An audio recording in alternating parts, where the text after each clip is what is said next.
Yo. Hey Foggy, how's it going?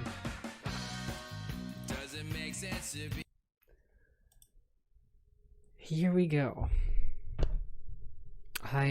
Please inform me if there are any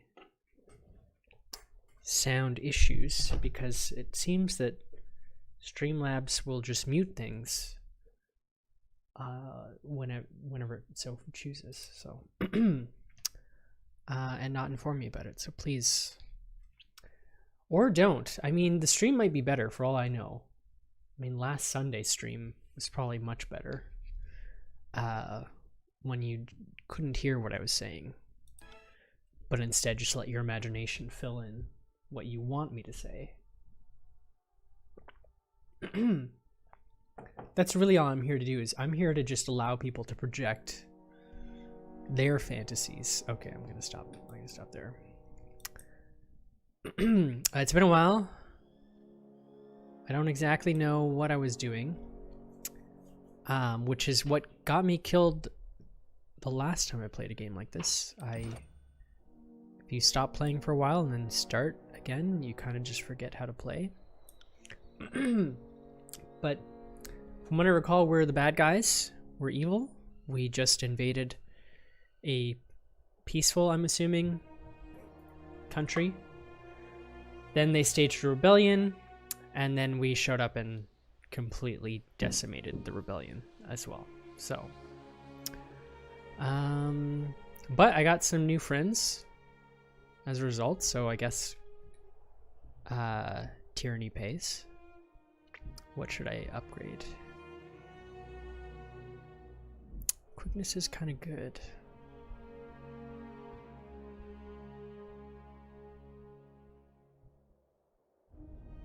But I like being witty. And so it shows me what this affects. This affects my lore?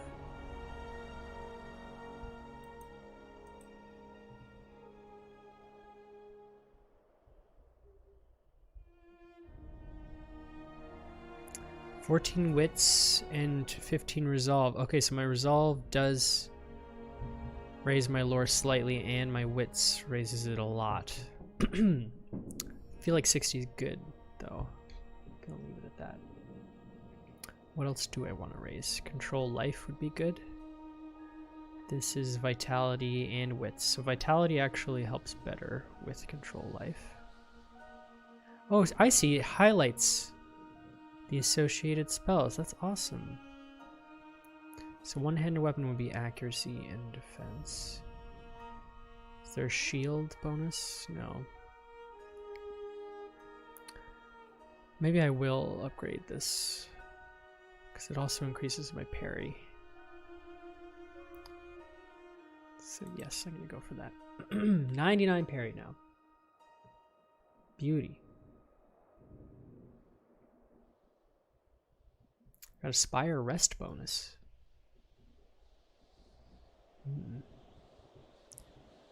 Okay, that's all I can do for now.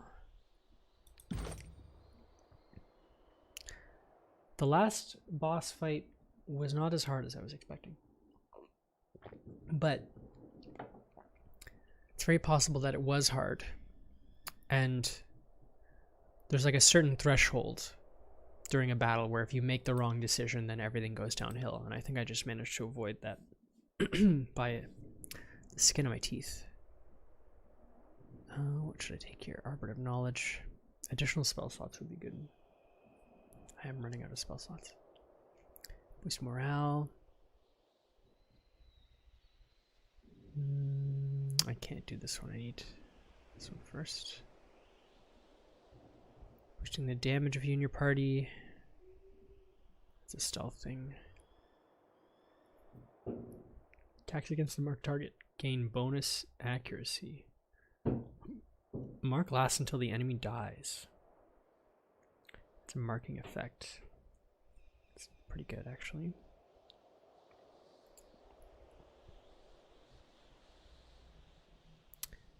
Yeah, I think having more spells isn't necessarily a good thing.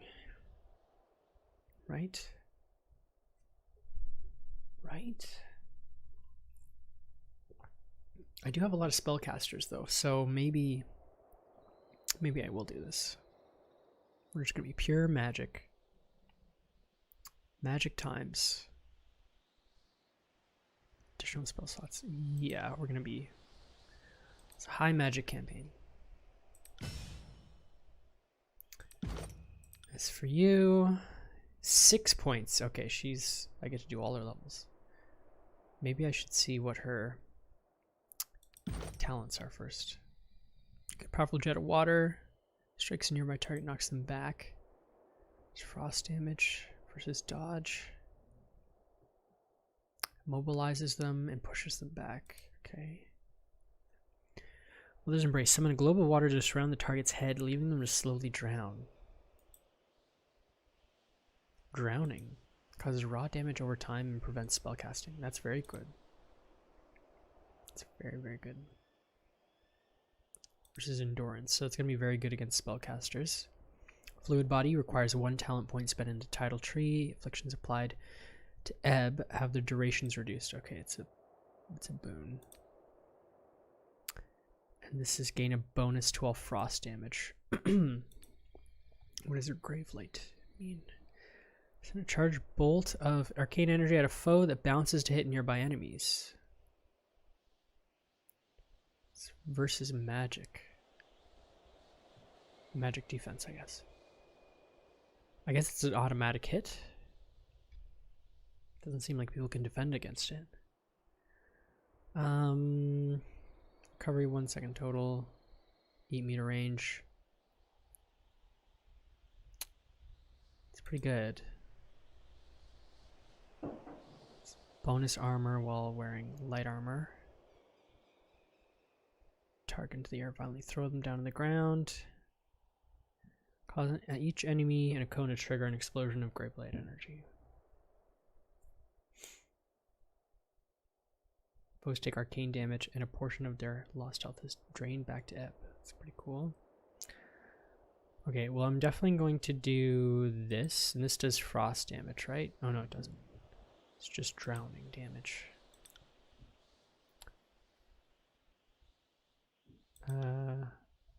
Okay, I can choose multiple right now. I mean, reduced afflictions is good, but it's only 20% off.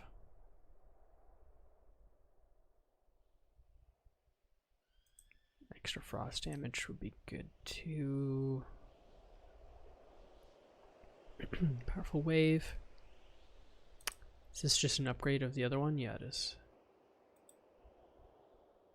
Mobilize for 4 seconds.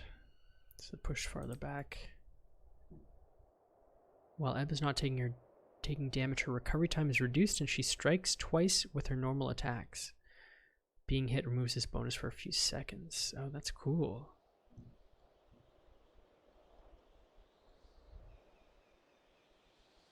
Gain a bonus damage dealt by magic staff. So if I have this plus this, that's going to be a pretty big bonus. Especially if it's a frost staff. Now I see. Now we can chain these abilities. All shock and frost damage. Okay, I'm going to do this one. I'm going to do this one. But then do I have enough for anything else? Probably not.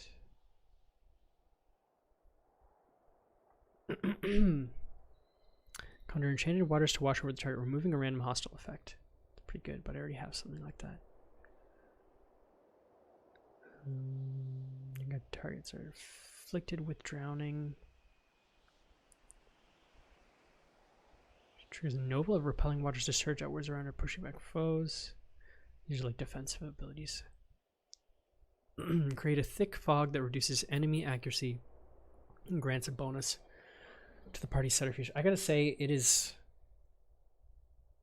like it's so refreshing to do something that like actually requires brain power. I was just watching the third Pirates of the Caribbean, And I don't know if I just don't have enough brain power for that movie or I have too much. But it was kind of just like, there's just a lot going on and don't really understand any of it. Pretty thick fog that reduces enemy accuracy and grants a bonus to party subterfuge.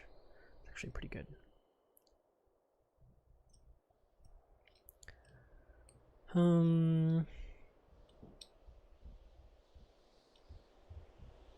Spells and abilities gain a larger area of effect. Okay. I only have 2 points left, so actually no, if I spend one more then I'll unlock that one, so maybe it's better to get that one. These ones are like arcane stuff. What is Gravelight? Necromancy? Frightens, bonus to armor, bonus to magic defense, bonus to armor, crush damage, arcane damage, and it drains health. Yeah, I don't know. I don't know if these are worth it, so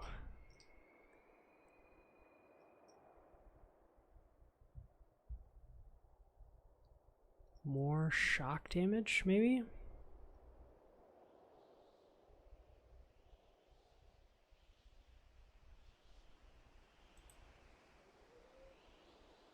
Wait, hold up. Is this adding more frost damage? Like this is, I get a bonus to all frost damage.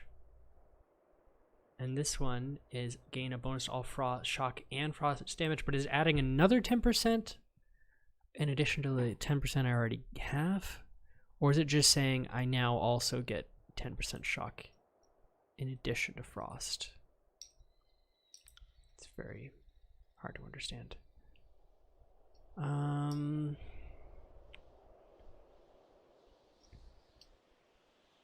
think I'm gonna do the bonus magic. 20% magic staff damage, as this one is 10%. Okay, so really it's just a 10% increase. But still, if she does faster attacks with this and has a 20% bonus, I think it's worth it. All right, let's do it. Save it.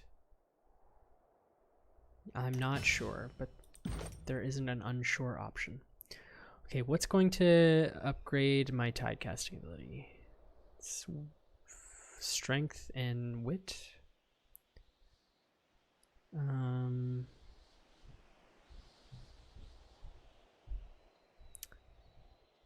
Control. So tide casting should be high.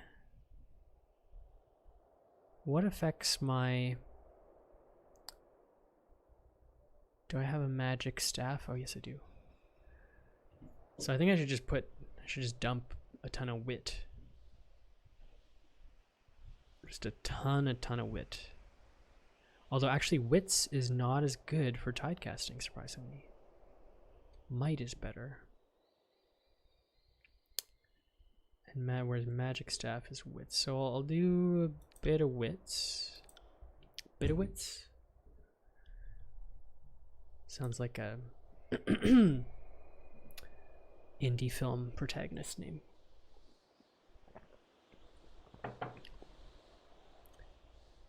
If I can get my tide casting up to 60, then I have one left over. It's gonna upgrade my lore. If I can get lore to 65, that might give me some bonuses.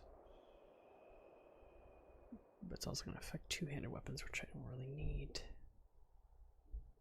Whereas this will also get my lore up. And my tide casting. Will this help anything? She has 0 skills related to vitality. 0. Guess I just gotta keep her away from battle. How does this affect magic staff? Not that much. So I think wits. I think I just gotta go full on wits. She's my offensive mage.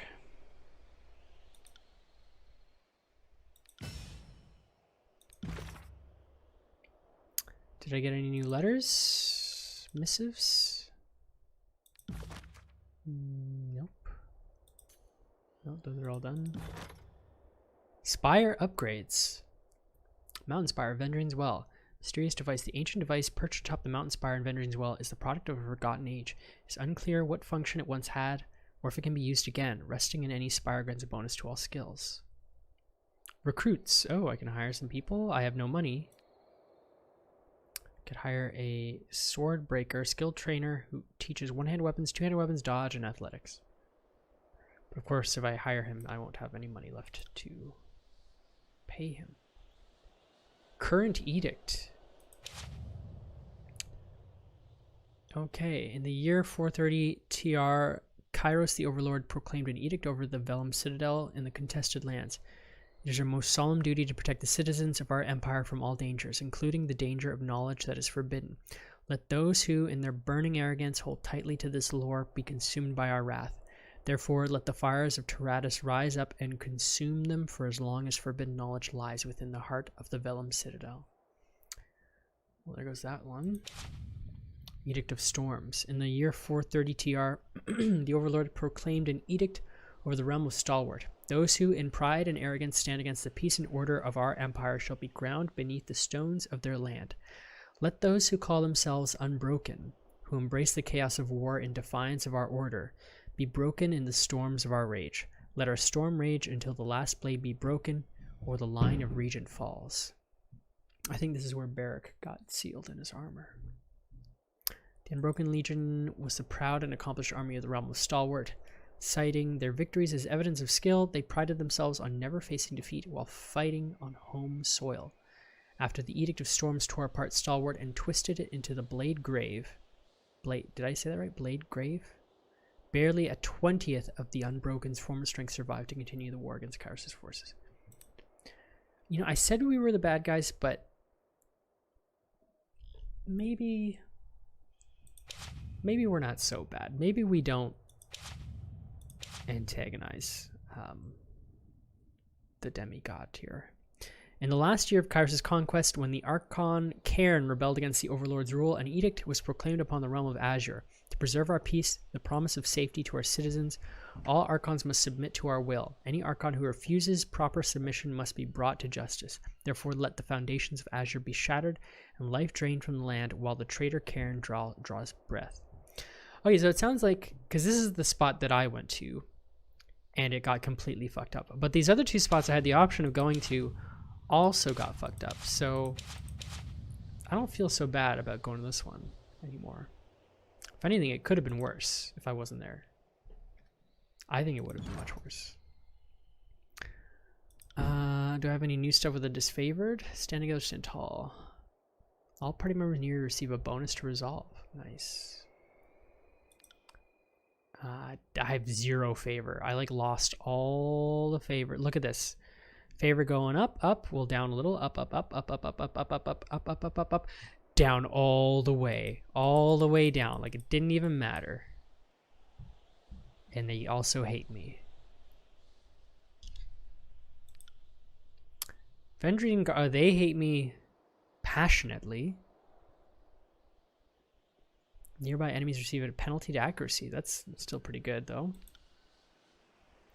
Nothing for that.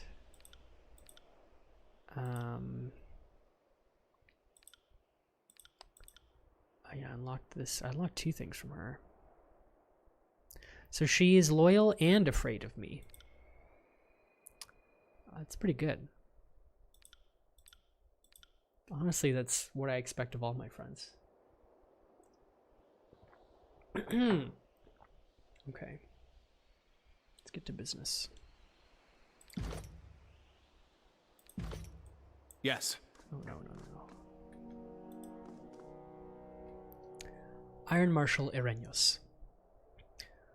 Are you content to wander about looking for conversation? Because some of us want to head down and rejoin the troops. There's a war on, and we're missing it. I won't rest until the teleporter gets working again. I suggest you do the same. I take it you have questions.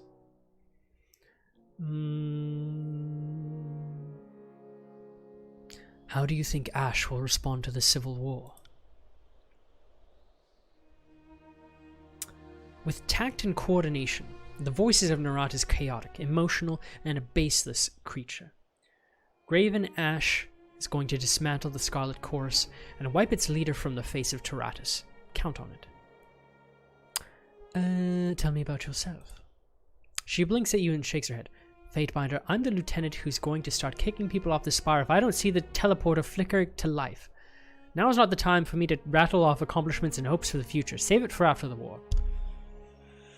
Gosh. Real smooth. Rhombus. Real smooth. Sounds like I should go investigate the teleporter. I think that would be best. She crosses her arms and shivers against the cool breeze. Okay, don't fall off the edge. Can I look over the edge? It's a nice view. It's kind of pretty. Does this lady still have to level up?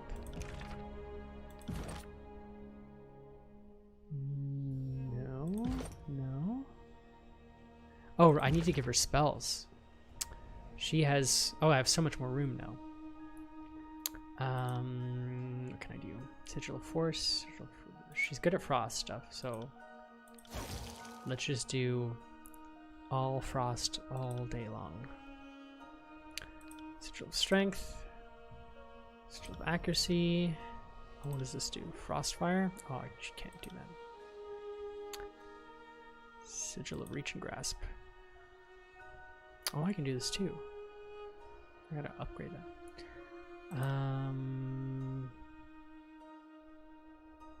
Should I get rid of... Actually, if I get rid of this and I get rid of this, can I get this? I can exactly get this. Elements of Frost and Fire together. Might as well.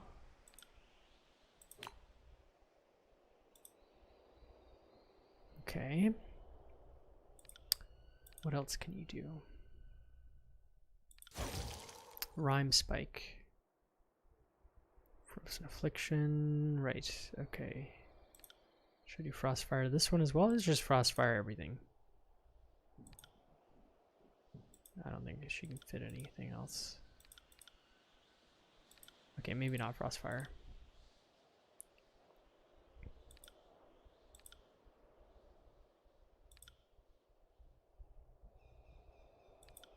I think this is better. She only gets a bonus to frost damage, so we're sticking with frost damage.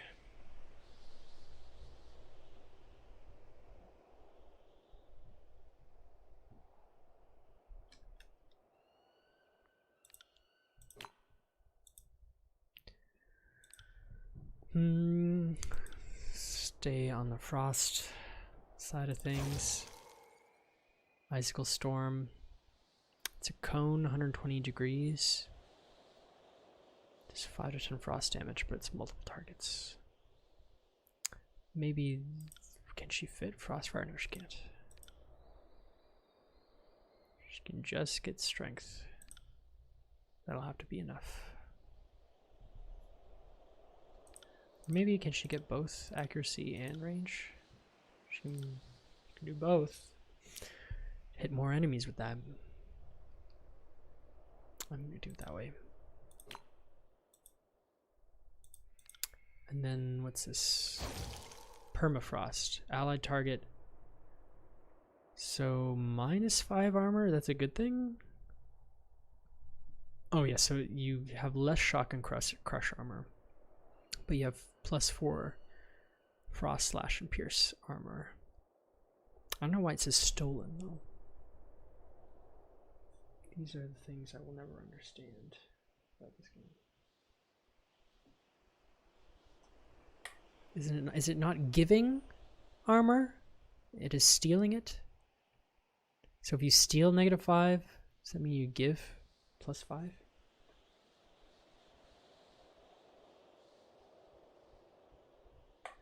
Okay.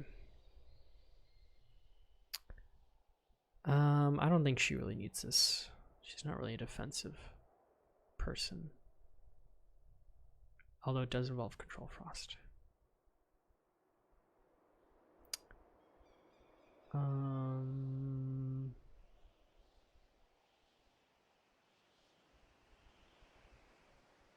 it doesn't really do damage, so I'm not going to bother.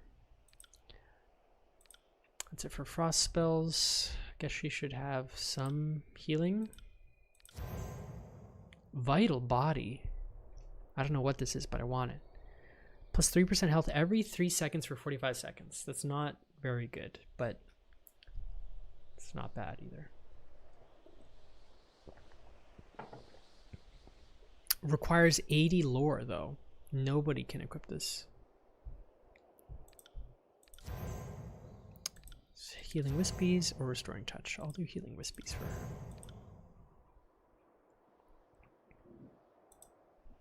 Doesn't heal a lot. Does not heal a lot. With 70 lore, oh, she can't even have that much.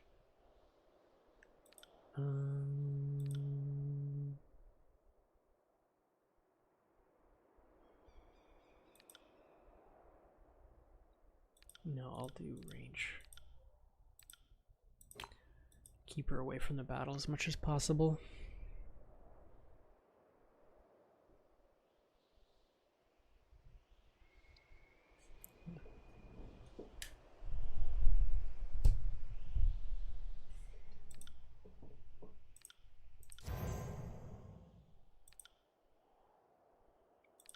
Can I equip all these? No.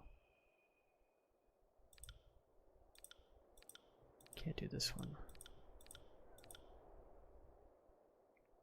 Guess that'll have to do. Okay, time to upgrade some of these things. He can upgrade this, I think. Can you get permafrost? No, he can't.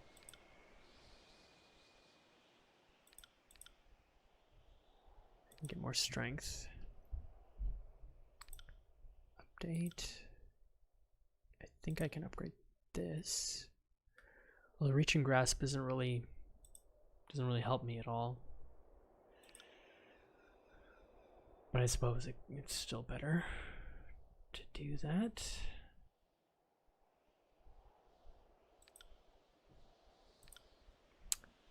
This thing, oh, can't quite upgrade it, but I will do this. Or is range better? I wonder. I think range might be better. He's more likely going to heal someone else than himself. So, Frozen Grasp. What does this do? It's a close range thing. And if they're frozen, which means what? Oh, wrong. Movement reduced, animation speed, crush armor reduced. So yeah, that could be good. Increase the range a little bit. And I can add something else. Concussive bolt, titled burst.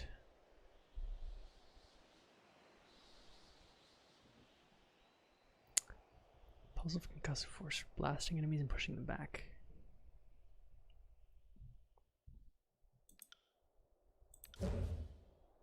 Haste. Ooh, that could be good. Move speed, recovery time down. Lightens target's body by enchanting their repel resisting forces. This allows them to move faster and reduces recovery.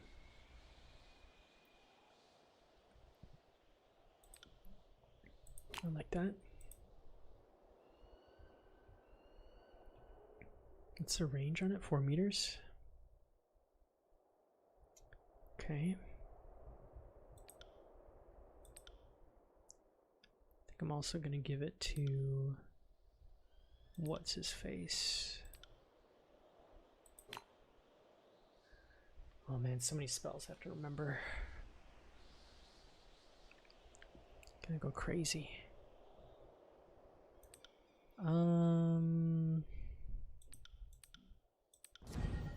Spectral Blur, False Pit. Actually, False Pit, she already has this, right? But I think I can upgrade slightly. Just upgrade the range, which is still good.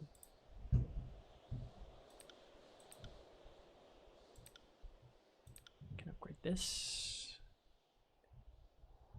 Oh, almost. Just needs one more lore.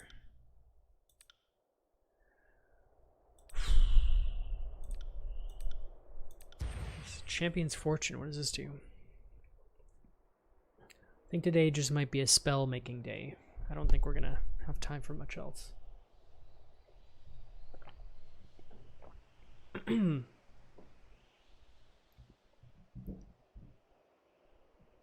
Champion's Fortune.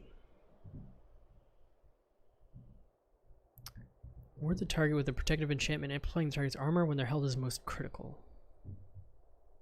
Requires 60 lore. I think I'll give it to Rhombus. Does anybody else need it? I don't think so. Okay.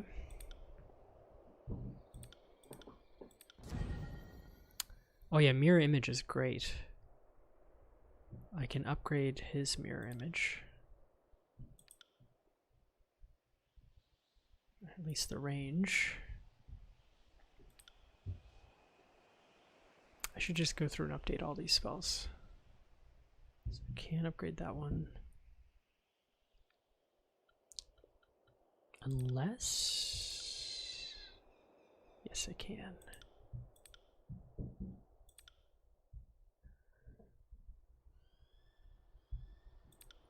Can upgrade this. Bonus range. That's good. This one can also upgrade the range.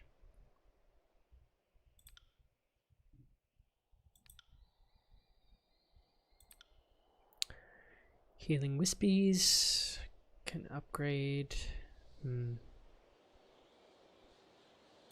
Not much.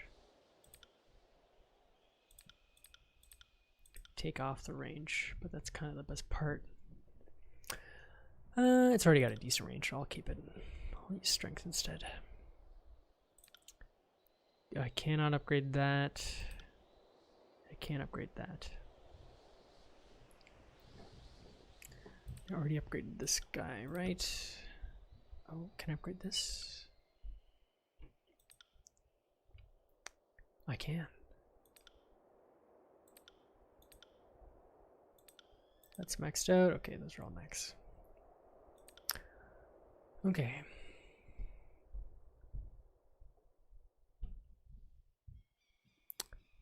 What else should I bother with? What are her skills, actually? Does she have any magic? Control illusions and control life. I should do control illusion stuff. I guess it's because she's been casting illusion stuff and she's been casting life stuff, but might as well keep her focused on that. So I'll do more illusion stuff.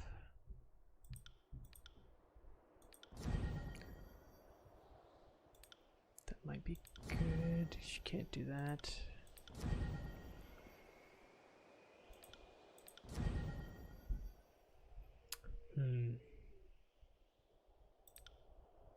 Maybe Spectral Blur.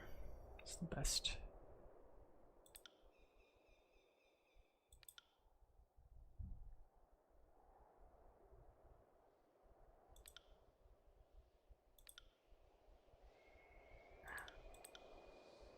Dang, if she just had one more lore, it'd be perfect.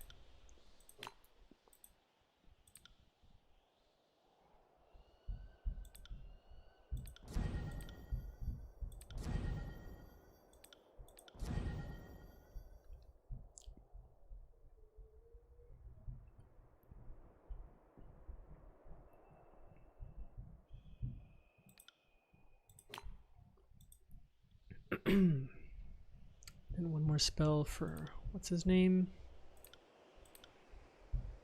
What are his skills? He's control frost, control illusions, control life is the highest. Also control vigor. So I should probably do some sort of life spell. Oh, but he can't. He's already got the other two. So I guess Vigor. Champion's Fortune. So we get Surge of Glories, or doesn't really need Titan's Touch. That's the Titan's Touch.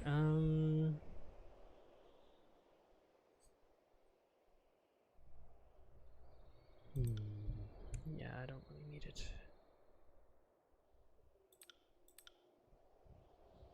So I already got Mirror Image.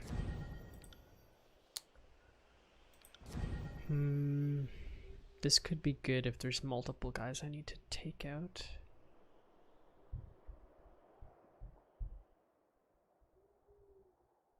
They're only prone for 2 seconds though.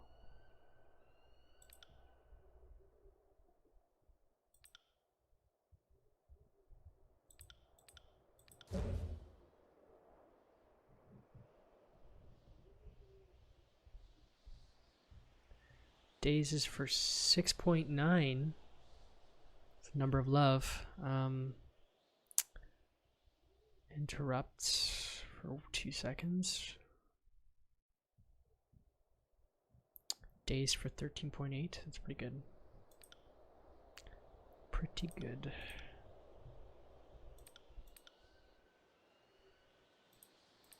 I'll take the accuracy.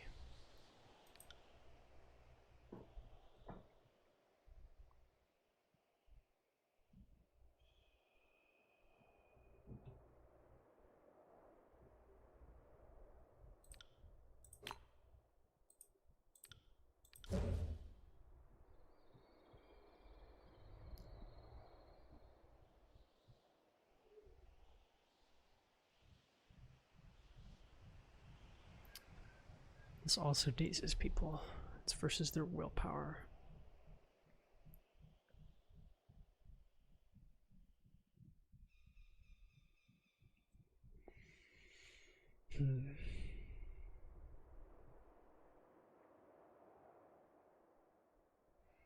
How does she know this?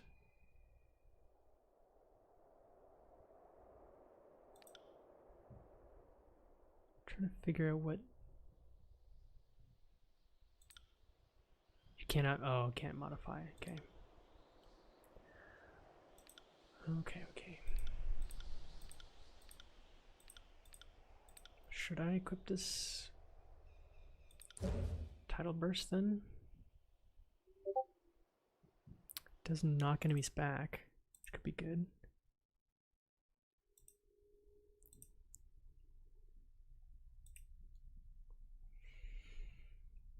Could be good if she gets surrounded.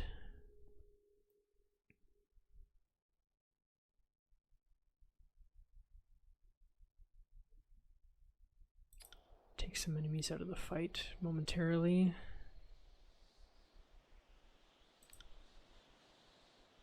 So it's going to increase the range.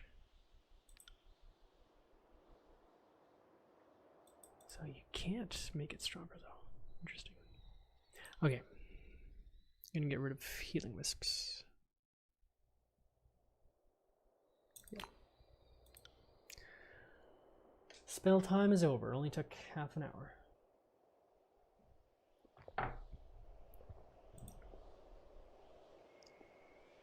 Will it be enough?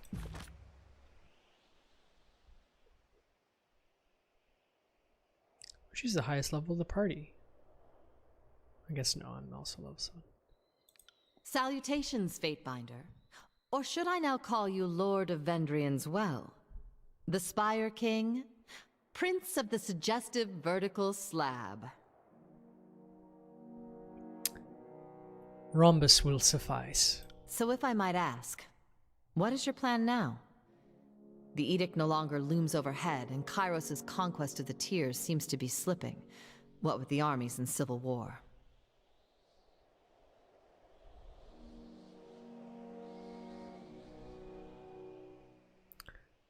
Ooh, should I say this in earshot of my quote-unquote allies?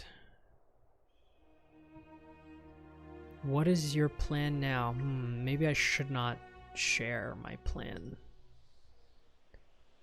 But it's nice to know I could just straight up betray a demigod right off the bat. None of your concern.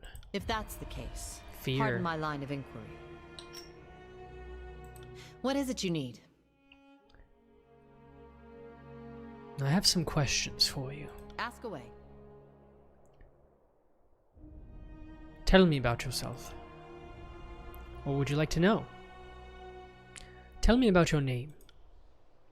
Well, I was born Hazen Lavenia, but for most of my life, and I suppose for all the days after, I'm known and will be known as Ebb, Tidecaster Ebb.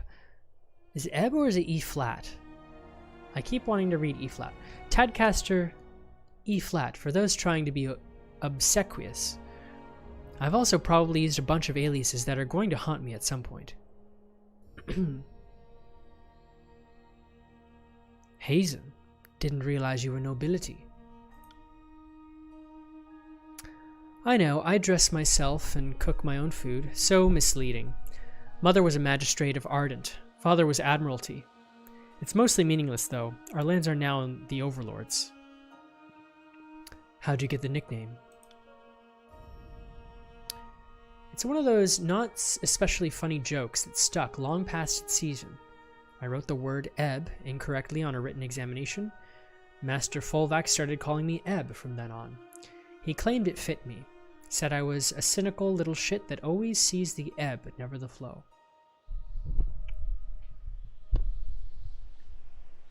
Let's change the subject. What did you do in the years before the war? My husband was born in Apex, and he left his prosperous lands to be with me. So when the nest was empty, it seemed right we leave my homeland and see his side of the tears. We had a year and a bit to ourselves before the war upturned things. We saw all of Apex. I took him along all my old sailing routes around 5 wives and sunder. Those were good times. Then came the war, and I learned I would be one of the last tearsmen to live free of Kairos. Ever since then, I think Oathbreaker has technically been my chosen profession.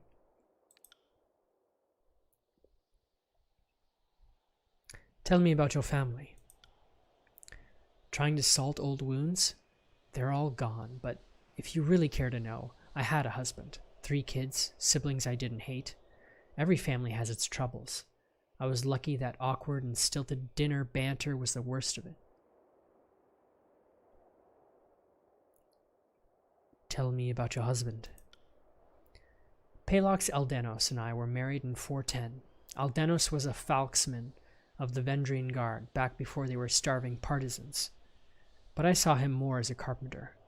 Woodworking was just a hobby of his, but my fondest memories are of him trying to shape something, and me making stupid jokes about the firmness of his materials.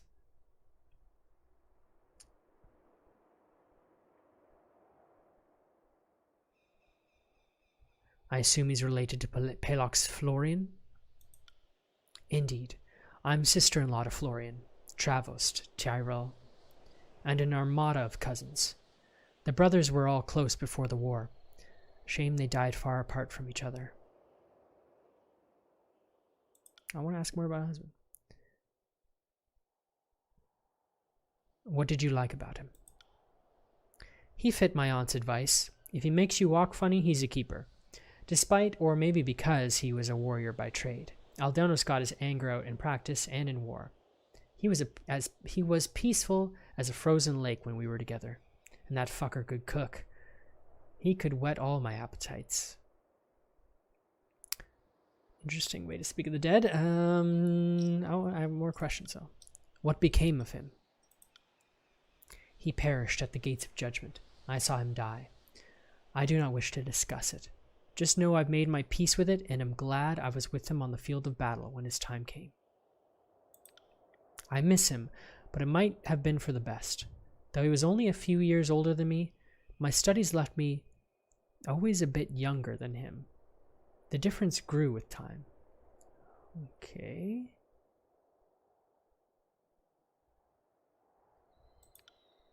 Aldonos was slowing down and half figured the Gates of Judgment would be his last battle. If anything, he got exactly the death he wanted. So in that sense, I'm very happy for him. Is she like super old or something? Tell me about your children. There were the twins, Drevenor and Lorma, then my youngest son, Akamas. Aldenos wanted more, but I was nearing the end of my trials at the School of Tides, and dueling with lethal magics is a terrible idea when with child. Drevenor and Lorma followed my husband's trade and took to the falcons. Akamas liked the harp more than the people. Can't blame him one bit. I made sure my children could read, and I'm damn proud of that fact. Probably the only thing I did right. What of the twins? They died at the Gates of Judgment, or at least Drevenor died, run through by a disfavored spear. Lorma was at the battle, but I don't know what became of her. My fear has been she was recruited by the Scarlet Chorus. Perhaps she has a new name, if she's still alive. I'm gonna fight her daughter. What became of your youngest? Without Drevenor and Lorma, Akamas, well, he never quite... He took his own life in 430. Ebb shrugs, her eyes glancing far away.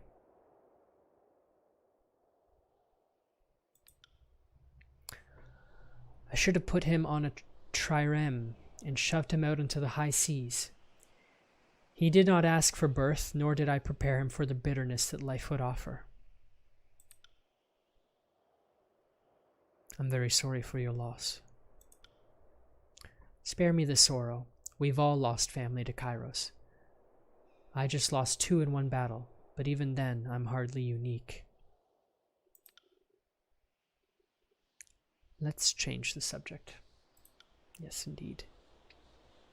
What of the rest of your family? My family's Haven folk, through and through. My mother prided herself on being descended from a Hazen Rabbin, one of the founding magistrates of the city of Ardent. She looks to the side, mouth twisting in thought. Sad thing is, they died during the conquest. That's not how I lost contact. I lost contact because magic and travel became my life. Had plenty of time to get to know them as an adult, but I simply missed it. That one's my fault. I can't rightly blame Kairos for everything. Not so sure I believe any of this. You don't seem all that troubled. Sorry. Did you want more tears from your conquered slaves? I've lost nearly everything during this war, but my story is a fortunate one compared to most. Okay.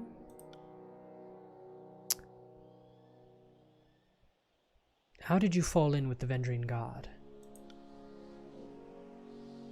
What does it matter now that they're gone?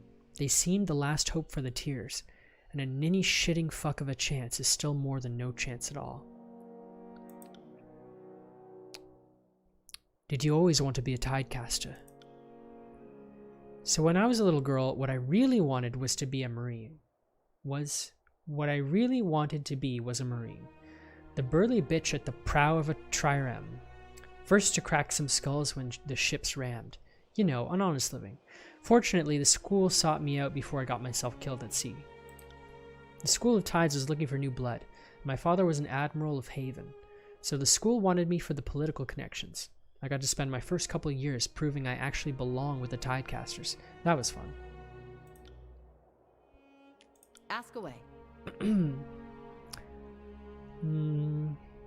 I have questions about the people of the Tears. We all know how to swim, and we all know how to fight. Most Northmen are lucky to make half that boast. What would you like to know?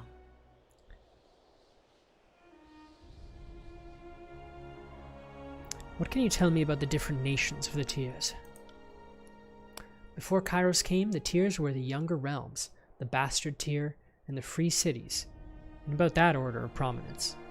We all trace our roots back to the 5 wives, though sometimes a bit of ancestral shoreline seems all we have in common. Right back, I'm just gonna get some water.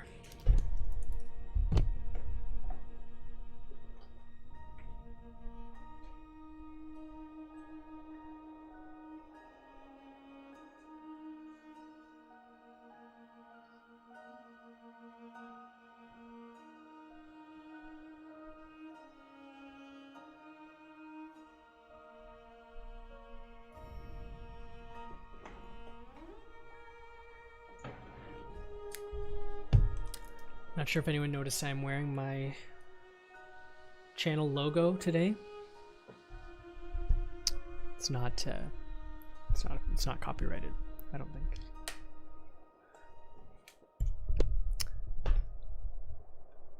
Tell me about the Younger Realms. Oh, I can learn about them right here. The realms of Azure, Apex, Stalwart, and Haven are collectively known as the Younger Realms, and together they represent the major political factions of the Tiers. For centuries, the Younger Realms have battled amongst themselves for control of the Tiers, with every realm having been at war with each other at some point in memorable history. This lack of unified resistance allowed Kairos' armies to swiftly conquer the Tiers. Okay, well at least we weren't invading peaceful lands. I feel much better. Did I get a sub recently and not notice it? Because I know we were at 6 subs and now it's 7, but I definitely don't remember getting any alerts about it. I'm trying to see.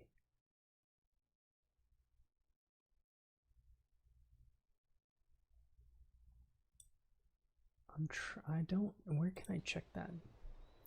Well, if you subbed recently and I didn't say anything, I apologize. Thank you for subbing. Maybe if I check my video editor, stream manager, whatever it's called. Downtime follows. Yeah, it's not notifying me of any subs in the past 20 days. So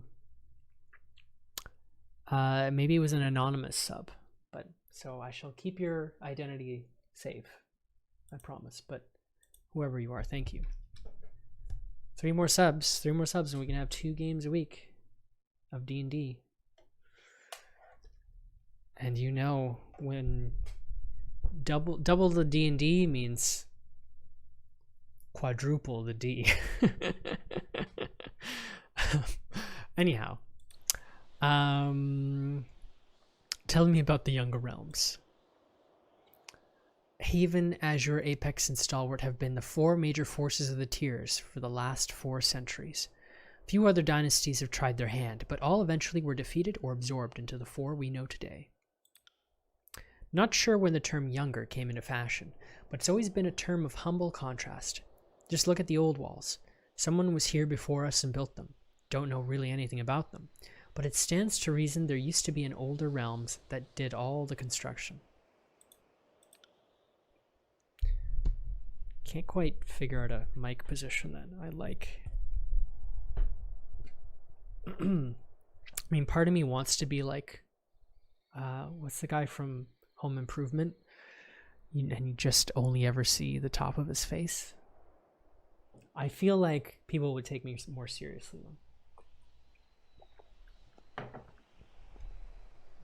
then. Okay. Tell me about the Bastard Tier. It's the northernmost of the tiers, and the choke point of the Northern Empire. It's been a hub of trade for centuries, and a long line of merchant families and private armies have kept the realm largely lawless. Though many used to joke about the Bastard City being sacked by rabid dogs, Tunon's capture of the city was a terrible blow to the morale of the tiersmen. We knew that day Kairos was more than just a fun story to scare your kids. Before Kairos came, the Tiers were the Younger Realms. Oh, sure, you said that. What can you tell me about the Free Cities? There's little free about the Free Cities save their independence from the Younger Realms. They are not physically adjacent, but rather politically allied by their shared hatred of the other realms. Most of all, the Free Cities were defeated with little effort by Kairos' forces. Way I heard it, Nurat just had to have agents hire up their mercenaries and order them to simply be elsewhere when the armies of the Overlord arrive. Let's change the subject.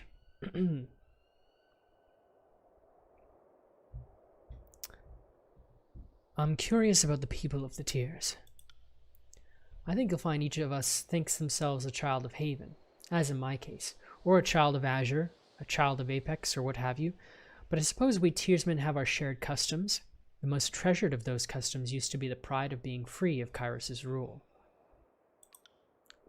Did you have particular questions? Yes, I was curious about this, but I feel a sneeze coming on, and I'm not sure which will happen first. Okay, it's not gonna happen. Why don't men own land or women ships? For centuries, it has been our way that the men own the ships, but the women own the harbors.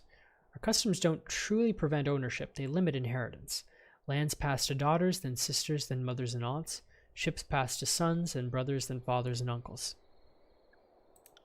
It seems strange to outsiders, but it makes sense to me. Men are blessed with wanderlust, women with a sense of the permanent. Likewise, the captain of a ship can't pause to carry a child, and the men grow restless if left in place. In truth, the custom varies from place to place. You'll find men with enough wealth own land, and women with enough sway own ships, as is often the case. The nobles pick and choose their traditions.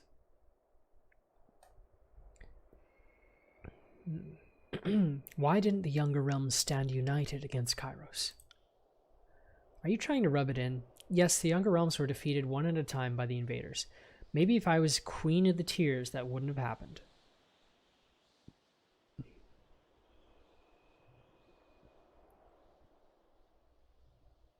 I genuinely want to know your thoughts on the matter. You're being defensive over nothing. Opportunity. That's what killed us. Haven wanted to watch the bastard Tier fall first. Apex was hoping Haven would fall. Azure wanted Stalwart to be attacked first. Every realm of the Tiers had some interest in watching their neighbors fail first. So we all held back our support until a year or so into the war. Too fucking late by then, squabbling idiots.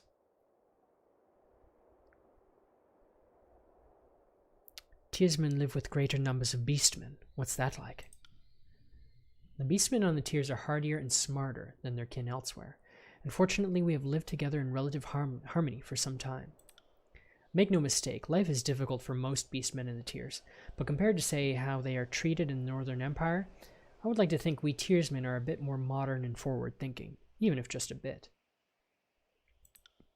But I suppose I also take an overly optimistic view of our beastly cousins. I find their clumsy honesty endearing, and while no human will say nice things about my cooking, no beastman has ever said anything mean about my worst dishes. When were the Tiers settled? Human settlers arrived over 400 years ago. Displaced from a war between what are now Kairos' realms of Trevin and Fertile Sands, a flotilla of barely seaworthy rigs headed west across the high seas. West. Okay.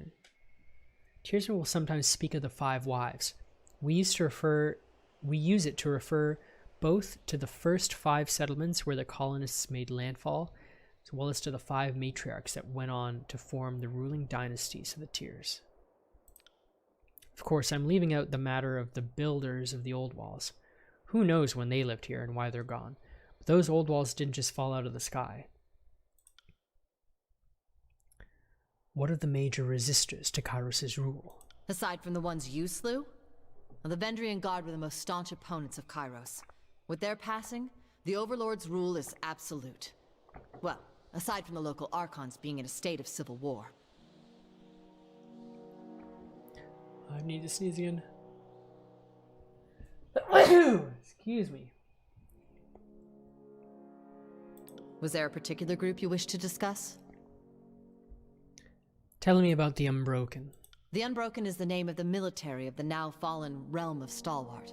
Every citizen of Stalwart was trained to fight, and all were expected to answer the rallying cry of the Regents, the ruling small council of the realm.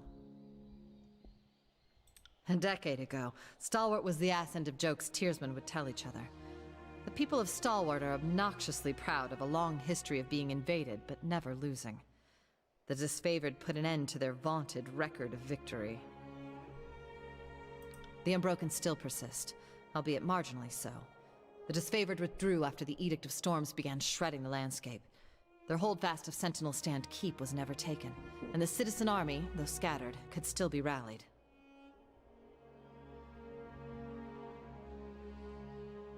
The keep was never taken. Tell me about the Stonestalker tribe. Kairos' war was disastrous to the human realm of Azure, but a stroke of good luck for the numerous beastmen that toiled in Azure's endless wheat fields. With the masters all dead, the serfs have been set free. The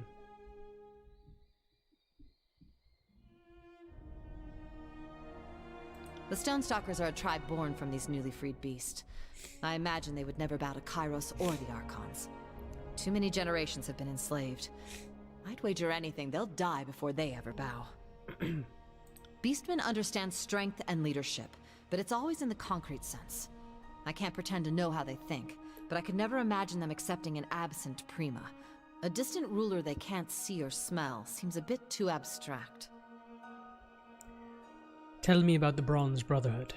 The Bronze Brotherhood is one of the most feared and famous of the Free City mercenary companies. They serve the highest bidder, and during the war, that was Kairos.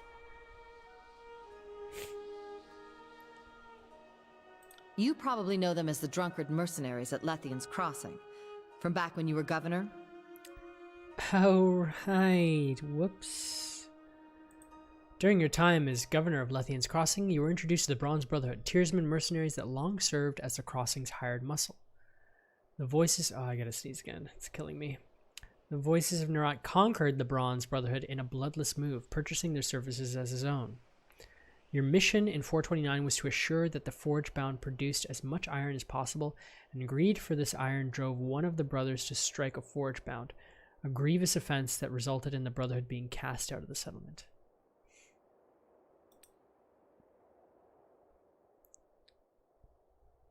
Yeah.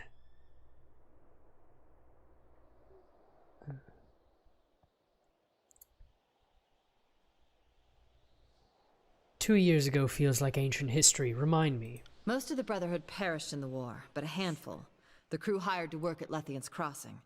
They got to babysit the Forge-bound and survived the last few years with minor losses. Apologies.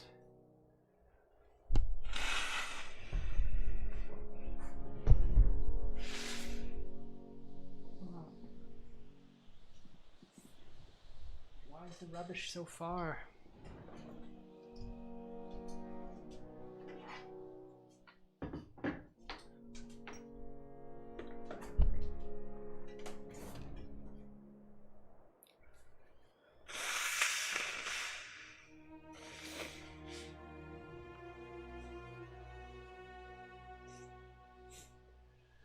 Sorry. I had a cold this week. It's like the worst timing too. Lost a bunch of gigs.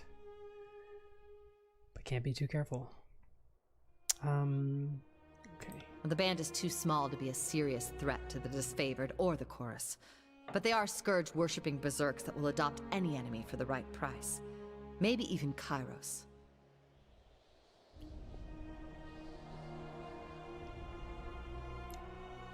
Are there other remnants of the Younger Realms that could still rise against Kairos? Several sages came to our aid during the Second Battle of Vendrian's Well. I at first thought they meant to kill me. But instead they put their lives on the line for us. Why did you think they were going to kill her? They spoke of others in their guild braving the Edict of Fire to salvage lore from the burning library.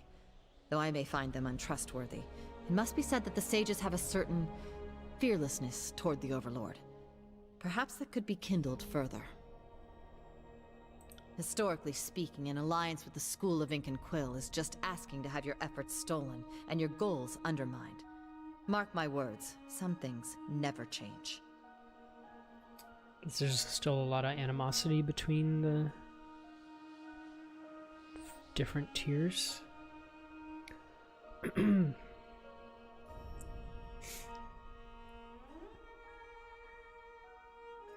Would you rather they be our enemies? Well, perhaps we can shove them in front of the enemy. And the ones that volunteered at Vendrian's Well weren't all bad. Ask away.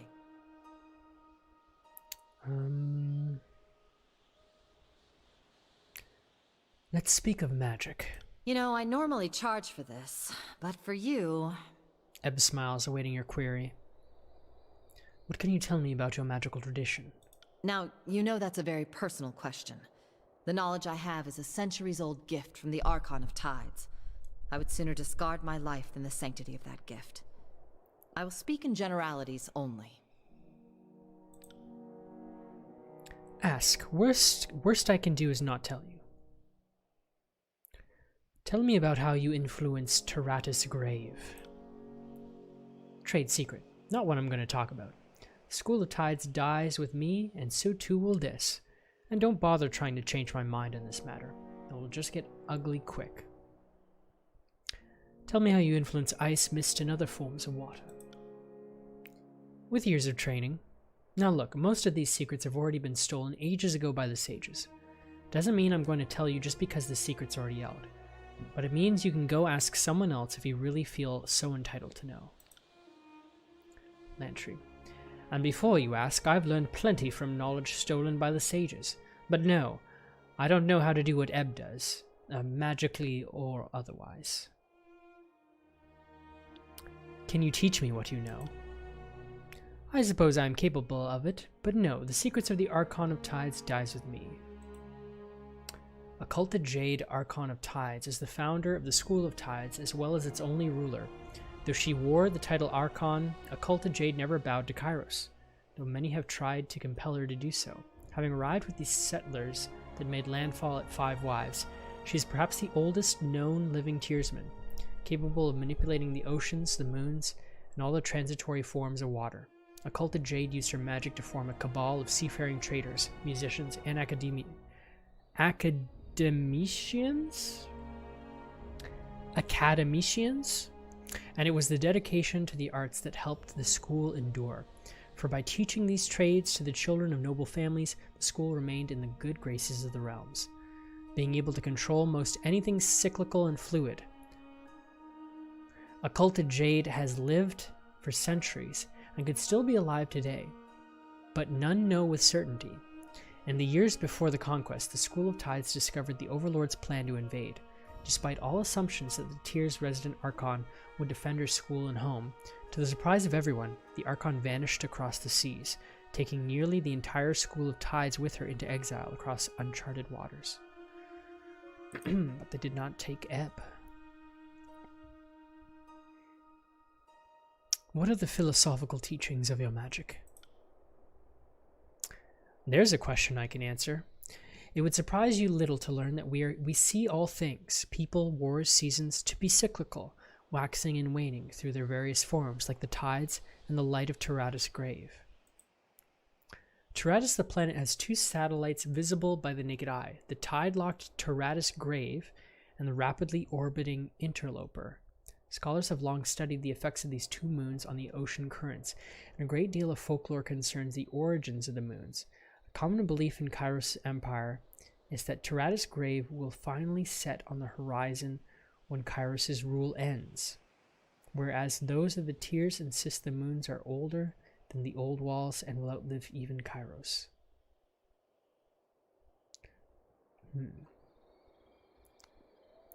Tide-locked. So it never sets then. Interesting.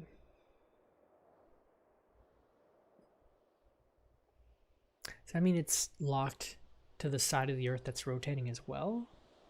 Because they said it never sets. So that means that it's always visible, which means as the planet turns, the moon must also turn with it. So there's another side of the planet that just never sees that moon, right? Is that what it means? But I imagine maybe it slowly is out of sync. So as the planet turns, like after like a couple hundred years or so, it will eventually sort of lag behind and be on the other side of the planet. Maybe that's what they mean. The mind is limited. We're born and spend our lives dodging death. We expect all stories to have a beginning and an end. We assume all things start and stop just like us. In truth, all things are cycles, some by matter of minutes, others by matters of years or lifetimes. In the School of Tides, we appreciate patterns of all sorts. Most are called to the depths. Others find their interests skybound. many still find the tides of human emotion and political fortunes far more intriguing than inanimate tides found in the orbits and oceans. From what archon do the Tidecaster draw upon for their magic? The first Tidecasters were given the gift of magic by our school's founder, Occulted Jade, Archon of Tides. Excuse me. Though she was not of Kairos' ilk, she was as powerful as any Archon, and from her name and legacy we can mimic the moon's pull on the seas and change the currents.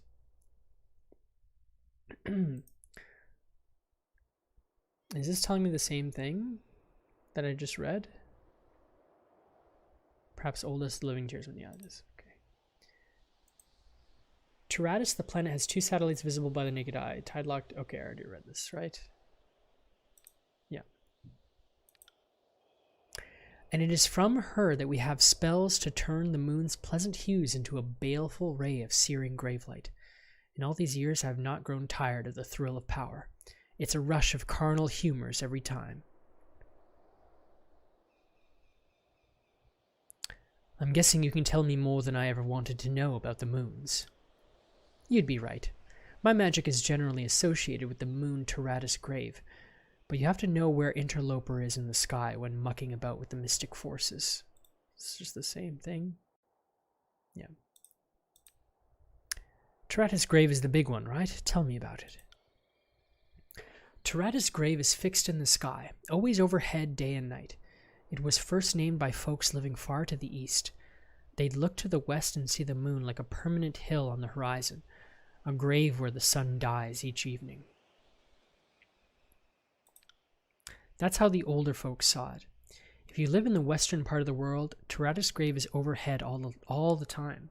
This means that day and night it's reflecting the sun's rays, and if you know what you're doing, it doesn't just reflect, it magnifies. Interlope is the one that moves in the sky, if I remember the lessons correctly. Exactly. Interloper orbits Tyranny at a steady clip, and its orbit sometimes crosses in front of Tyranny's grave, leading to mystical calamity if you don't know what you're doing. Do you control water, or do you mimic the tidal effects of the moons have on the water? I gained 18 lore. Both, actually. I'm amused you're keen on the difference. Our spells of ice and mist affect water directly, but are of limited volume. Displacing your own body weight in water is no mean feat. But if I were to move an ocean current, I'd drive myself nuts moving water in front of a boat, a little at a time. That's where I'd use a cantrip to simulate a tidal pull. Let's talk of something else. Have you heard anything from the Tidecasters that left before the war? No, and I don't like entertaining the hope. Those cowards are all gone. If they didn't die at sea, they're dead to me. I reserve the right to be pleasantly surprised if they come back, eager to fight the good fight, but I'm not holding my breath. All the brave Tidecasters died, present company excepted. I mean, you did switch sides, just saying.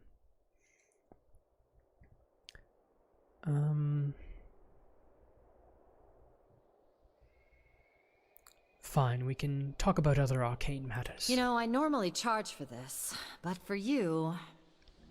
Do you know anything of the magic of the Archons? Enough to know that I'm out of my element. That is to say, I've studied the many Archons a great deal, and I have a great number of hypotheses and conjectures, but, well, I'm no expert yet. And like most who have invoked the Archons of times past to work magic, I do wonder what difference of birth or experience gives one the magical potential to be an Archon. Most of my studies have been into the question of origins of form. It's known we can emulate the magic of Archons that came before us, but is it possible to tap into the magic of Archons yet to be? So far, the answer seems to be no. She looks at the ground with a rumpled smirk. Know anything about the old walls and the spires? Not enough. Never enough. E-flat smiles, twirling her staff in her hands. As a child, I was terrified of the old walls. I think that's true most folk. Now that I can arc gravelight with a wiggle of my fingers, well, I think I'm a shriveled old hag. I think when I'm a shriveled old hag, dying in the old walls would be a great way to go. Gravelight is the magical term for the light of the moon Taratus grave, specifically when harnessed and manipulated for nefarious purposes. While the moon's rays are normally incapable of causing so much as a mild sunburn, Tidecasters have long studied magic that can concentrate these rays into bolts and beams of searing doom. The Tidecasters have spent centuries trying to mimic and control the moon's tidal pull on the oceans, and will often mention that diverting moonlight is the easy stuff compared to pulling and pushing the tides. But modern times have forced the School of Tides to concentrate on the more martial applications of this magic. What can you tell me of the Bane? What I know is largely taken from Master Cambrel's work, and some near-fatal experience venturing close to the old walls. As best I understand it, the Banes are bits of magical will that have an extended life of their own. I'm of the belief that they nest or reproduce in the old walls, the only place you regularly find them. Our magic attracts the Bane. That much I know to be true firsthand. Again, this is personal theory, but I'm guessing they eat or drink magic, so our spells are invitations to dine. Interesting. Ask away. Are the Bane like demons or something?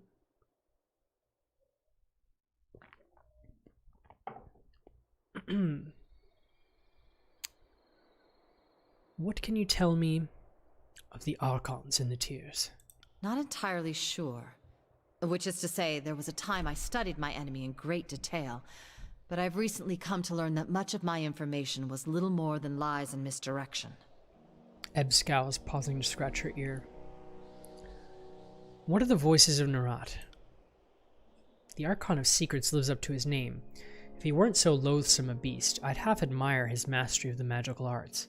They say he knows all the sigils lost to history, but I've also heard it said that all stolen knowledge is why he speaks in his different voices.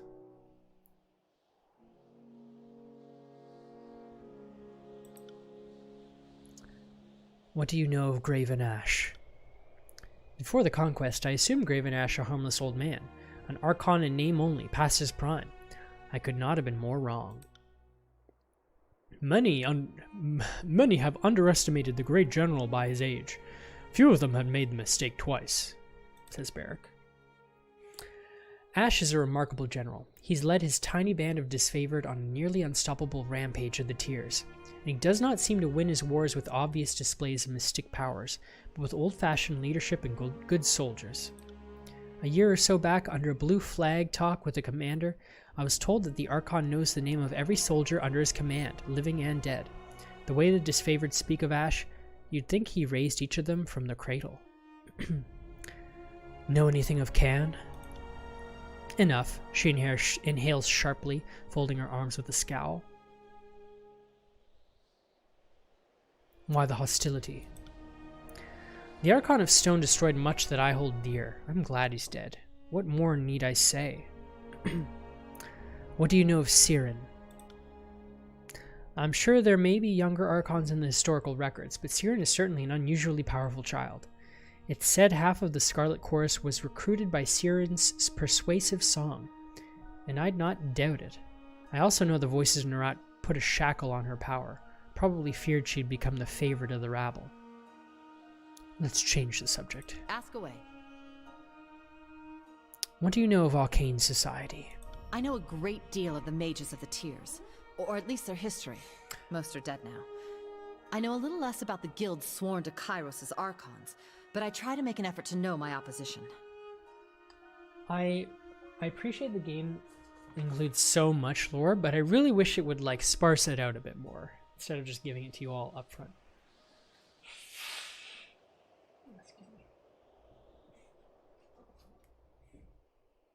I mean, I know I don't technically have to read this all now, but I feel like if I don't read it now, there might be something in it that could be important. On the other hand, I wish there was like a limit. Like you could only talk to your party members for so long before they'd get annoyed with you. And then you have to wait, adventure a bit, and then talk to them. And then there would actually be some kind of like importance to the order in which you ask your questions. So it's not like you just ask all the questions in order.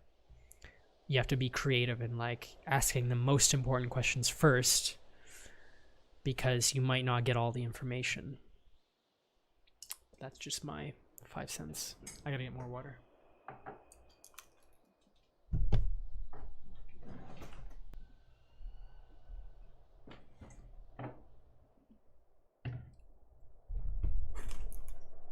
I'm starting to worry that this game is going to have the same problem that Pillars of Eternity had, which is just not very interesting side characters.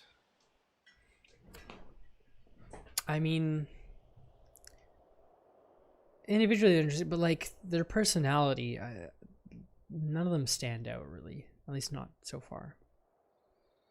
Except maybe Verse. Verse is somewhat interesting, but the rest, they're just generic sidekicks, it feels like.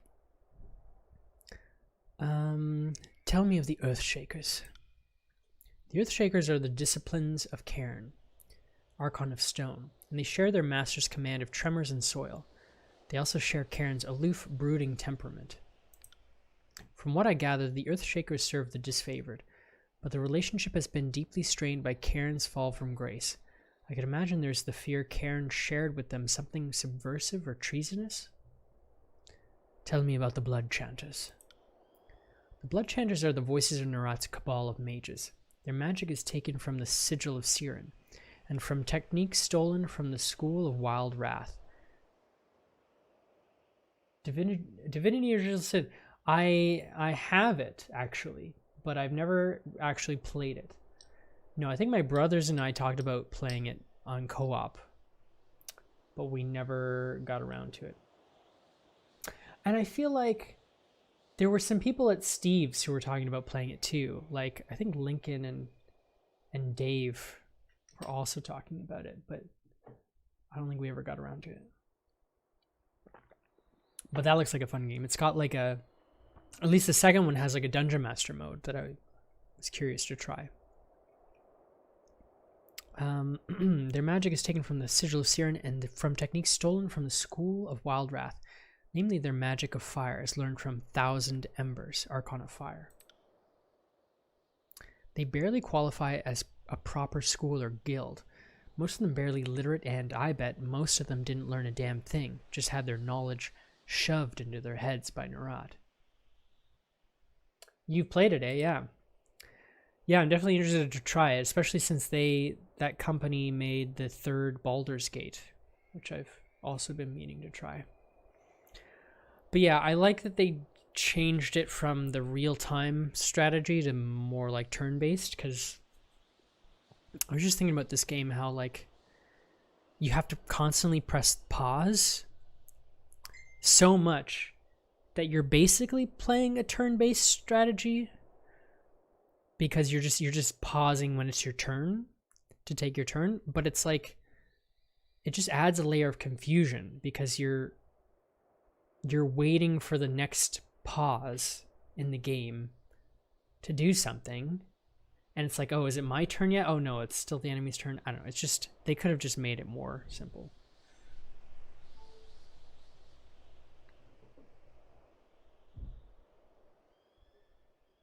Who's messaging me?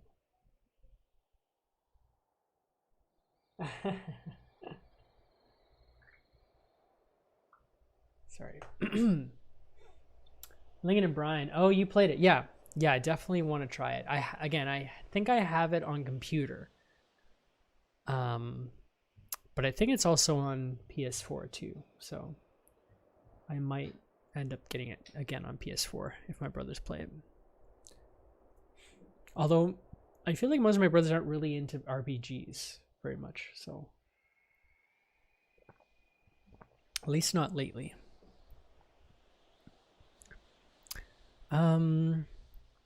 They've all the brutal buffoonery of the chorus, but with the magic to make their blood less contagious. Their only redeeming feature? I guess they make the sages seem not half bad.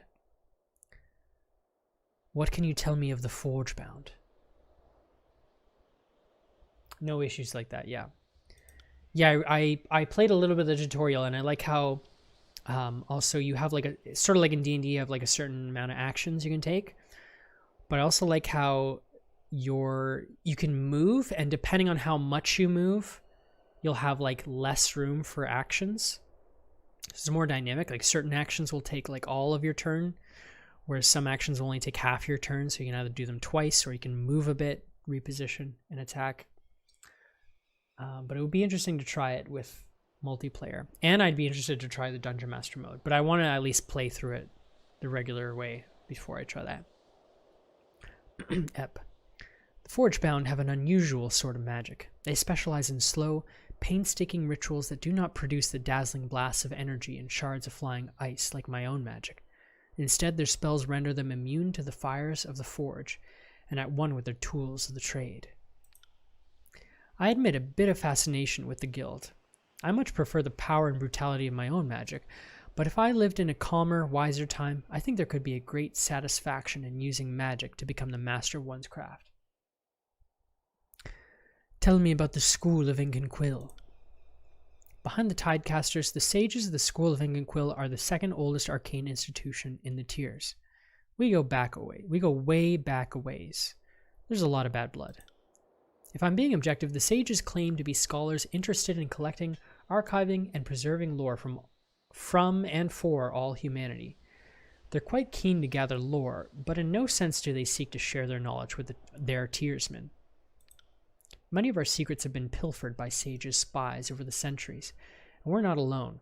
The sages have the secrets of many other guilds. Their generations of theft have made them versatile and dangerous. Tell me about your own guild, the School of Tides.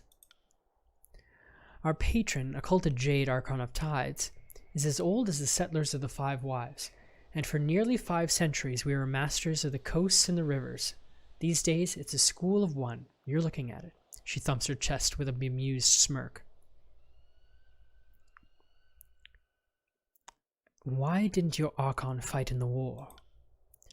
About a year or so before the troops arrived in the Bastard Tier, occulted Jade proclaimed the age of the Tiers was over, and said she'd depart southwest into unknown, unending ocean rather than face Kairos. Most of my guildmates went along, choosing to risk the endless high seas rather than risk battle. A few of us, the militants, as our peaceful brethren dubbed us, chose to stand and fight. To my knowledge, I am the last of those who decided to stay and fight. What of other magical schools and guilds of the Tiers? There have been several to crop up and wither across the centuries. The Cutters Guild took their healing magic north centuries ago. The School of Flowering Winter always limped along as an inconsequential group of gardeners. I want to join the School of Flowering Winter. Most other schools in the Tiers fizzled out early, slain by suspicious neighbors or subverted and destroyed by one of the big 3 schools. Ask away. Excuse me. I'd like to ask you about our travel companions. She nods, silently awaiting your follow-up. What's your take on Lantry? Probably the only word thief I haven't wanted to dismember. Him? I'd merely flay with an ice knife. It's nice she already has an opinion about my teammates when we literally just hired her. The wandering scholar thing seems an act. It's always an act with the sages, always pretending to know less than they really do. I'm sure he's got 1,000 reasons for why he's not like them or more trustworthy than the rest, but I know his type, and so I don't trust him. Oh, that's high praise coming from you. I'm going to take this staff and repeatedly jam it into your backside until you prolapse. Just like that, balance is restored to all known existence. You had me worried there. She nods, silently waiting your follow. What do you make of Barrick? My one concern with Barrick is that he's still loyal to Graven Ash and not to you. Barrick seems steadfast, faithful, and dependable. But if it comes down to you versus Graven Ash, therein lies the test. If it weren't a tactical asset, it'd be fun to try and pry him out of that suit. Curious to see if his midsection is as strong, firm, and taught as I've imagined it should be. What are your thoughts on verse? We should consider ourselves fortunate that one of the most deadly members of the Scarlet Furies considers you a suitable gang leader. That said, I think her involvement with you is entirely suspect. I would wager good money the voices of Naratis listening through her, or perhaps seeing what she sees. I wonder if she would have left my party if I didn't have as high a loyalty with her after we turned on the Scarlet Chorus. Ask away. Hmm. What is it you need? We should discuss matters at hand. Now we're working with the disfavored. You want my advice? My advice would be to get close to Graven Ash and plunge a poisoned shiv in his ear. I'm going to glare silently at her. Yeah, right. I'm speaking out of line. But I don't really know what to say here. I hate the disfavored, but I'm sworn to your cause, so my honest opinion won't do anyone any good. Okay. Let's return to our travels then. I guess that's what you expect when all your allies are people that you have enslaved, essentially. Okay, I guess we can finally get off of this tower. Hi, True Blue, how's it going? I saw you were streaming earlier. You were doing, you were creating some new classes. Looks pretty cool. How's that going? Awesome.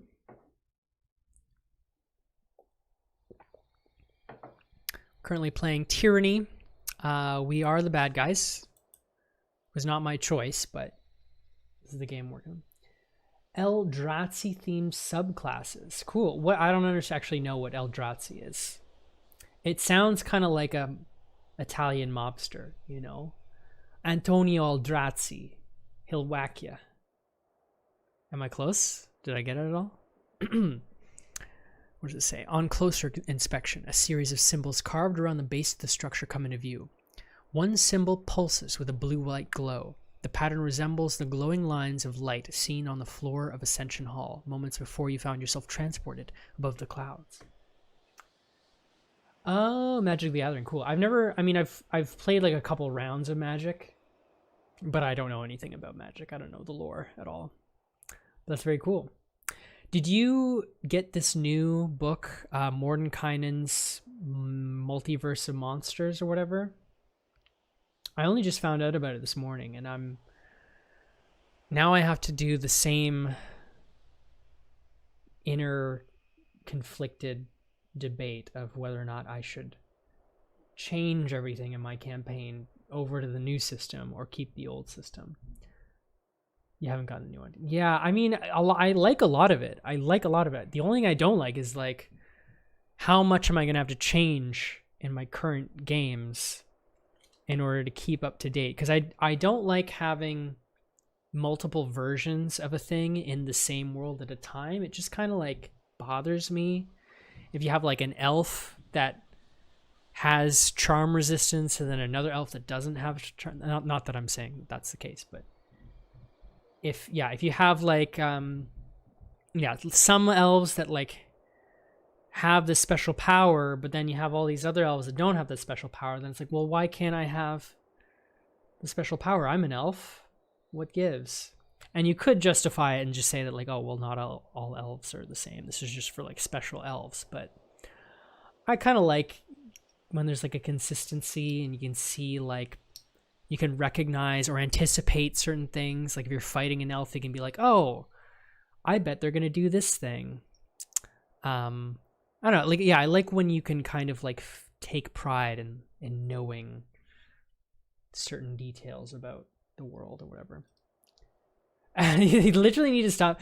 They're just like, you know what? Human variant, you get dark vision. Humans have dark vision now. Or what they're going to do is, see, the way to combat that is you just homebrew super darkness. And so then only races with super dark vision can see through it. So the whole world just becomes dark.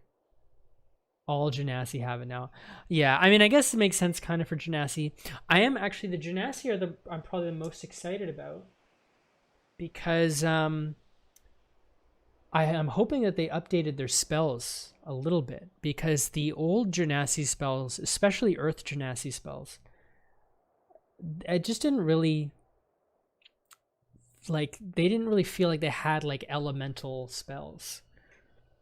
And I think part of it is because Elemental Evil came out before Xanathar's Guide, and so they didn't have all those new elemental spells when they first made Genasi.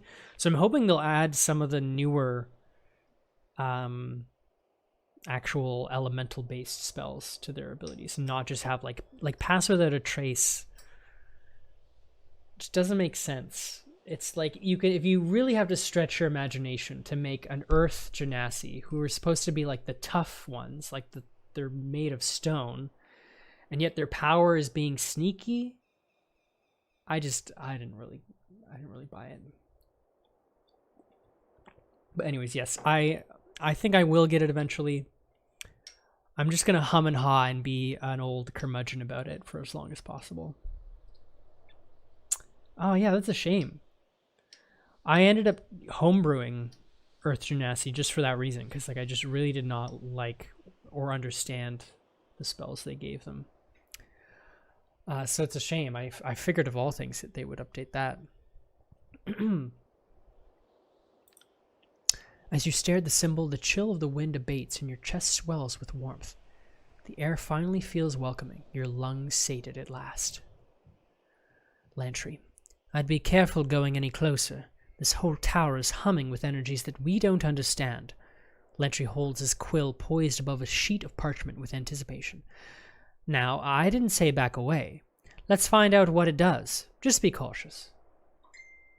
Blade Ward for Genasi? I guess so. I mean,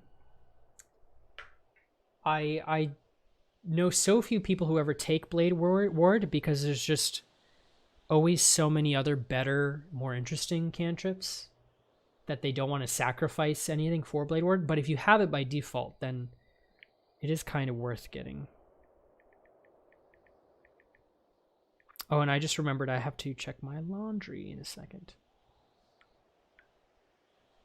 I will be right back in like a minute. Just 1 second. I've returned. Sorry about that. Blade. Oh, so they can do it as a bonus action. That's actually really cool. I like that. Yeah, I figured that they would have, what's it called, defensive abilities. Like, because I feel like Earth Genasi, they're basically like that rock guy from the Fantastic Four. They're gonna have like, they're gonna be tough. So I feel like something that reinforces that would be good. I'd rather something like Barkskin instead of Pass Without a Trace. I agree. Even though Bark, it's technically not Bark, but like thematically it's the same. They give them spells from things other than Earth and Grass. Well, that's what I did with my homebrew. Is like, because there are so many other Earth related spells. In the newer books that I just homebrew, I just gave them like the equivalent level of what they already had for my campaigns. Because I don't really like the Pass Without a Trace. It kind of makes sense, like if you're in the wilderness, to have them like erase your footsteps, but like what if you're sneaking around in a city or a dungeon? Doesn't really make any sense. I guess dungeon could be stone floors, but like it's not like you're leaving footprints on stone, so it doesn't matter anyways. I don't know. Anyways, long story short, I am interested in the book. They're just trying to make it so people don't have to buy more books if they can't afford it. Yeah, I mean, I like that. It's just that they did it after I already bought all the books, and that's why I'm frustrated. Verse. You staked your claim on the tower and everything in it. Whatever that sculpture is, it belongs to you. Ebb. I can feel power running through this place. Ebb surveys the surroundings, her gaze sweeping the object at the center. You can sense the magic of the spire even from down below. But up here, this close to the axis of the spire, the deluge of energy is numbing. I'm just going to touch the sculpture. The stone is smooth and cool to the touch. Marbling patterns move with the curves of the sculpture, looking more akin to veins than imperfections on rock. You can't find a single marking to suggest an artisan's tool. As you're about to draw your finger away, you feel a sudden return pressure on your fingertip as the sculpture touches you back. I think the sculpture and I are having a... Ooh! We're going to have to interrupt this special erotic sculpture moment because Soggy just redeemed magic item. This is my favorite time of the stream, actually. It's almost like... because it's like playing Wheel of Fortune or something. Where we spin the wheel. Soggy, you can go ahead and roll magic items. So yeah, if you're not aware, True Blue, I do one-shots every Sunday. And because I'm such a nice DM, I let my players buy magic items. Well, technically they don't buy the magic item. I'm not that nice. If you spend points, it just unlocks the magic item. And then they can buy it with their money. So really, it's kind of a con. It's kind of like a scam. But that's what Twitch is about. It's a scam. All of Twitch is a scam, really, if you think about it, which I don't. Okay, cool. Let's do this roll, Soggy. You can go ahead and roll in the Discord, and I will bring up the list. But yeah, it's fun. It's like a little raffle in the middle of the stream. Where are my magic items?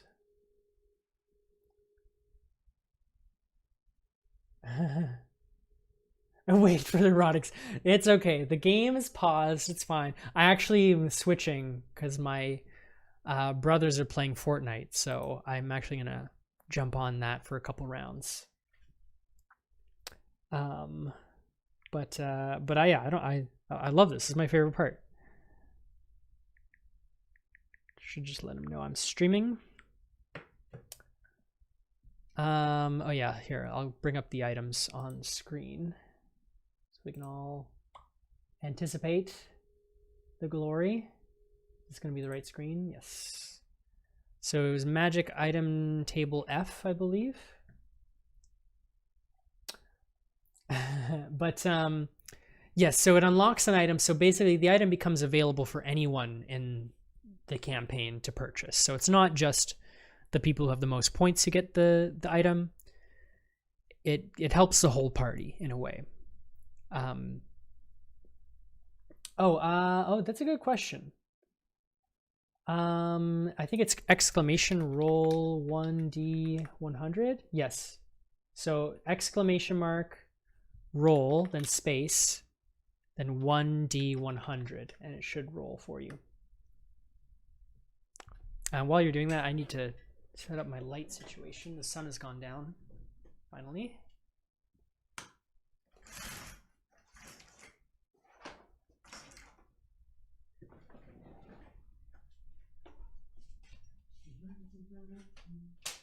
Oh, 98. You always roll so high for these ones.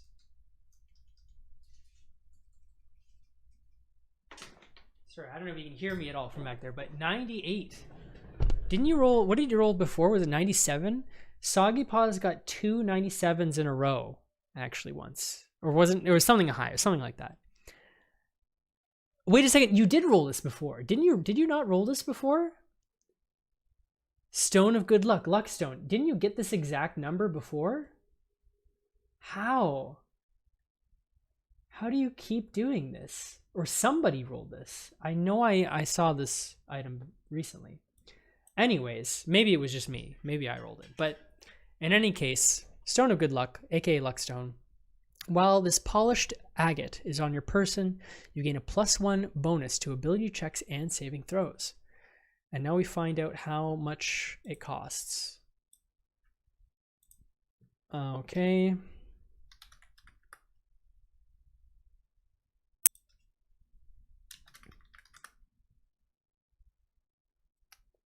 Okay, it is on sale for 500 gold pieces. Unless, I think maybe I already have it in the marketplace.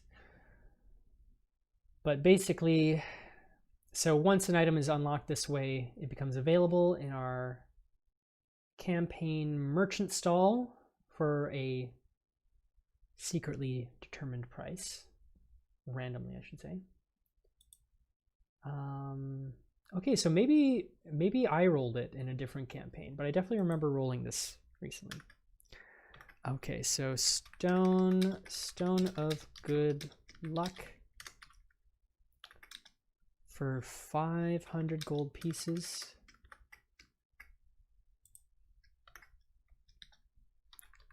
It is uncommon, right? Yes. There's one available. Okay, so anyone in the campaign interested in purchasing the Stone of Good Luck, it is now up on the merchant stalls thanks to Soggy Paws.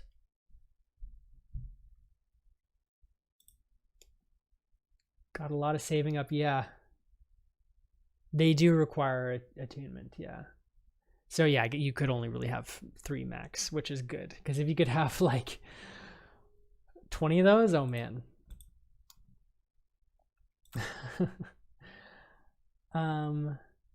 Yeah, so you have 3 to 4 rolls in the 90s. It's crazy. Oh yeah, and you got the 2 flutes. Yeah, and Soggy, don't you still owe money to... You can't attune multiple to the same item? I did not know that. I thought you could have like... Surely you can have 2 + 1 short swords. Like, it must only apply to unique items. Or I guess +1 short swords don't count. DMG P136. True Blue coming in. Clutch. With the rules. That's crazy. Well, anyhow, I have to quickly get back to the game because my brothers are waiting for me in Fortnite. So back to the erotic sculpture time. Sculpture is once again still. Ooh. There's a rush warmth through your body, a jolt of enervation that steadies your balance. A barrage of tactile sensation floods your mind as you feel footsteps and wind, but not on your face or your limbs. Oh man, we're going up to PG-13 at least right now. A moment later, the flood of information begins to make sense. You're feeling the wind against the spire, even the weight of your own feet, as if the spire were a second spine. With this connection made, you feel your awareness pull from this place, not as a traveler, but as one glimpsing the world from impossibly far away. In this moment, there is nothing you cannot see, though you see it nearly all at once in a flood of sensation that is difficult to parse. You see a spire at the crossing of an ancient stone structure, 2 walls extending off into the distance. At the base of this eternal spire, settlers and merchants act in every way unconcerned, toiling under the observation of unforgiving taskmasters. As the shadow of the spire falls over them, the mood changes. Settlers pause in shared unease and look up at the sky, toward you. Some of the faces looking at you are familiar, and you recognize this place as Lethian's Crossing, where you served during the war. Nice. Near the settlement built at the joining of the ancient walls, you see a breach in the massive masonry, a cleft into the forbidden hidden realm within the old walls. Of course we're going through the walls. Drift into the old walls entrance. Shadows envelop you, muting all sound and vision with slight delay. There's a feeling of perversion, of wrongness. Whatever arcane power is allowing your senses to drift free of your body seems to falter in this place. Figures haunt the stone halls, drifting emanations of cloud, claw, and fang. They pay you no heed, but you fear them all the same. In the depths of this forbidden place, the deepest chamber is bathed in light. An arcane symbol illuminates the floor, though the details hurt your eyes when you focus. With a gentle tug, your focus pulls back to a new horizon, though it takes you a moment to recognize it as Vendrian's well. You've returned to the awareness of your immediate surroundings. The effect leaves you unsteady on your feet. Drift closer to the spire. The spire feels similar to the one you now occupy, though instead of radiating arcane life, it reeks of dust and crumbling stone. A branch withering once pulled from its tree. A branch withering once pulled from its tree. It reaches for you with a barely perceptible tug. The link between you and the spire recedes. The arcane bond is still present, but the mystical energies for the moment are quiet.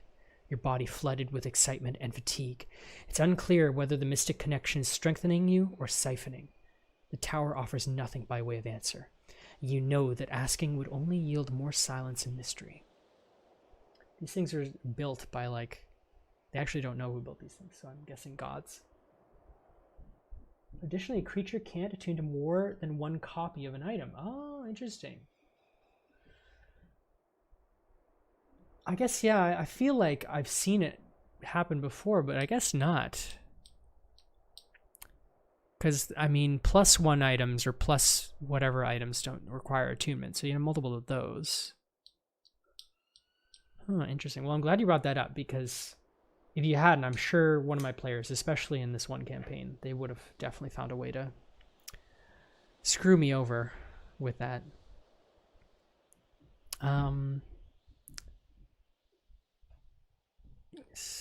Yes, okay, read all that. The deluge of sensation is over. Deluge of sensation, that's hot. But the positions of the other spires still linger in your mind. From your vantage point atop the mountain spire, you can easily spot the mysterious structures, each of them rising high above their distant surroundings. Oh shit, I bet those symbols on the floor are the different spires. Did you sense that? Lantry signs a long sigil in the air, squinting at you as he works his cantrip. The ripples are everywhere. When you move, the magic of this place stirs and churns. That portal over there, those burning braziers, they all grow more intense as you approach. I think it's responding to your presence. Yes, +1 don't require attunement. I see. Dungeon Master's Guide gets you every time.